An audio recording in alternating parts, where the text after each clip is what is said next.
আজ আমি আপনাদের সঙ্গে শেয়ার করছি মিক্স ভেজ রেসিপি। এটা বানানো খুব সহজ আর খেতে হয় দুর্দান্ত। যেহেতু এটা ভেজ রেসিপি তাই ভেজিটেবল তো লাগছেই। আমি আমার পছন্দ মতো কিছু ভেজিটেবলস নিয়েছি, আপনারা আপনাদের পছন্দ মতো ভেজিটেবলস নিয়ে নেবেন। সবার প্রথমে একটা ফুলকপিকে আমি ছোটো ছোটো করে টুকরো করে নিয়েছি। এরপর একটা গাজরকে লম্বা লম্বা করে কেটে নেব। গাজরটা কাটা হয়ে গেলে আমি কিছু বিনস এখানে কেটে নেব। বিনসটা কাটা হয়ে গেলে কিছু আলু আমি লম্বা লম্বা করে টুকরো করে নিচ্ছি।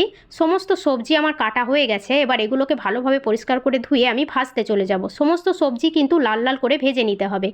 সবার প্রথমে আমি কড়াইয়ে তেল দিয়ে ফুলকপিটা ভেজে নিচ্ছি। ফুলকপিটা লাল করে ভেজে নেওয়ার পর আমি বিনসটাকেও তুলে নিলাম।